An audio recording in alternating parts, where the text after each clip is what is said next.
The Global Status Report on Road Safety 2013 shows that the number of deaths on the roads has plateaued, which on one hand is a good thing. We have stopped an increase.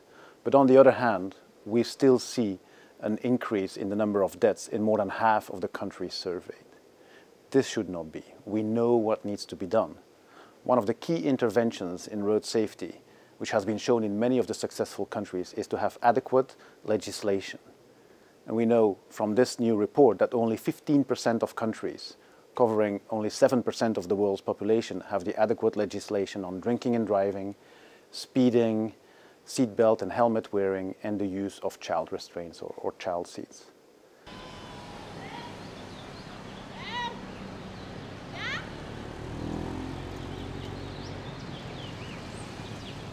Another finding of this report that is really important is that many of the people who walk and cycle or use public transportation, which are the cheapest and healthiest ways of transporting ourselves, are at risk. A quarter of those who die on the road are walking or cycling.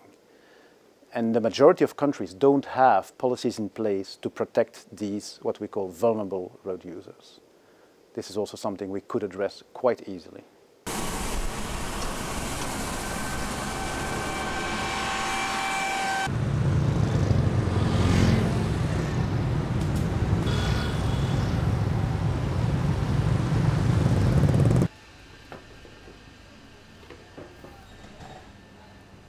In 2011, we saw the beginning of the United Nations Decade of Action for Road Safety, 2011-2020.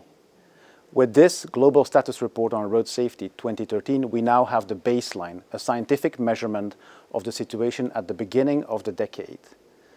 We'll be able to use that to measure progress in improving legislation on drink driving, seatbelt wearing, speeding or motorcycle helmet wearing, as well as many other factors.